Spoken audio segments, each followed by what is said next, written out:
বন্ধুরা, সেই পরমপিতা পরমাত্মার কথা একটু মন দিয়ে শুনবেন।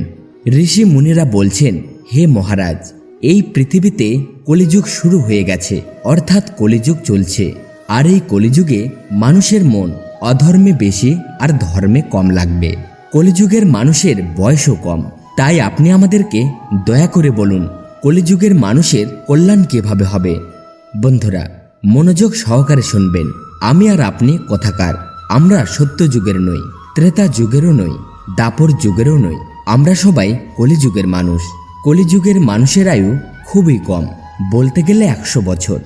বন্ধুরা, আপনি কি এমন কাউকে চেনেন যিনি 100 বছর ধরে বেঁচে আছেন? আসুন আমি আপনাদেরকে জানিয়ে দিই। আমি আমার জীবনে অনেক জায়গায় ভ্রমণ করেছি। আমি সেখানে এমন 2-4 জনকেই দেখেছি যিনি 100 বছর ধরে বেঁচে ছিলেন, মাত্র 2-4 জন। আপনি কি আপনার আশেপাশের কাউকে 100 বছর ধরে বেঁচে থাকতে দেখেছেন? আমি আমার পুরো আত্মবিশ্বাসের সাথে বলতে পারি যে আপনি শুধুমাত্র 2-4 জন মানুষকেই 100 বছর ধরে বেঁচে থাকতে দেখেছেন। বলা হয় মানুষের আয়ু 100 বছর, কিন্তু সে বেঁচে থাকে মাত্র 60 থেকে 70 বছর বা 80 বছরও বাঁচে। যদিও ওই ব্যক্তি 80 বছর পার করে ফেলে, তবুও তার বয়স 90-এর নিচেই থেকে যায়।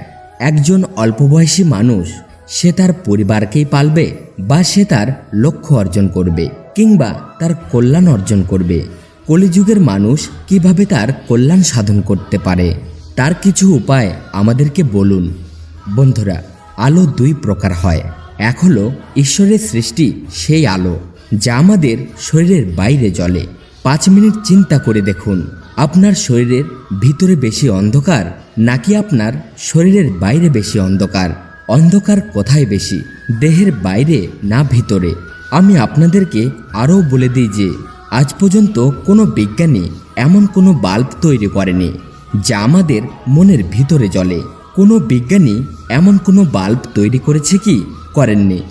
কিন্তু শ্রীমদ্ ভাগবত গীতা এমন একটি বাল্ব, যে ব্যক্তি সত্যিকারের ভক্তি সহকারে এর অধ্যয়ন করেন, তবে সেই ব্যক্তির মনে কখনো কোনো অন্ধকার থাকতে পারে না। এমনই আলো এই ভাগবত গীতা। ভাগবত গীতার একটা কথা বলি, ঘুম তখনই আসে যখন পাপ বেশি হয়, অলসতা তখনই আসে যখন পাপ বেশি হয়, কথায় মন তখনই লাগে না যখন পাপ বেশি হয়। তাহলে কি পাপ বেশি হলে ভাগবত গীতা শোনার অধিকার নেই? মহারাজ বললেন, হ্যাঁ, অধিকার আছে, কিন্তু এর জন্য আপনাকে আপনার মনের সাথে লড়াই করতে হবে। বলি কিভাবে? কেউ যখন আপনার ঘর আপনার থেকে ছিনিয়ে নেয়, তখন আপনি আপনার সেই ঘরকে লড়াই করেই তার থেকে ছিনিয়ে নেন, তাই না? ঠিক একইভাবে পাপ আমাদের মনকে ঘর মনে করে বসে আছে। আমাদেরকেও তার সাথে লড়াই করতে হবে। আর লড়াই করা হলে শ্রীমদ্ ভাগবত গীতা পাঠ করতে হবে বা শ্রবণ করতে হবে। তারপরেই পাপ আমাদের মনকে ছেড়ে চলে যাবে, আর আমাদের মন পবিত্র হয়ে যাবে, আর সেই মনে পরমাত্মার বাস হয়ে যাবে। মহারাজ বললেন, হে ঋষিগণ, কলিযুগের মানুষের কল্যাণের একমাত্র উপায় হলো যারা অল্প সময়ের মধ্যে মুক্তি পেতে চায়, যার মনে ভগবান শ্রীকৃষ্ণকে জানার ইচ্ছা রয়েছে, যার মনে নিজেকে জানার ইচ্ছা রয়েছে। আপনি কে? আপনার নাম কি? আপনি কোথায় থাকেন? আমি মনে করি আপনারা সবাই এই 3টি প্রশ্নের সংক্ষিপ্ত উত্তর দেবেন। আমার নাম এই, আমার ঠিকানা এই, আর আমি এখানে থাকি। কিন্তু এই সব তো আপনার শরীরের ঠিকানা, কিন্তু তোর ঠিকানা কি? যখন তোর শরীর চিতায় পুড়ে ছাই হয়ে যাবে, সাথে তোর পরিচয়ও মুছে যাবে, কিন্তু তুই তো কখনো শেষই হবি না।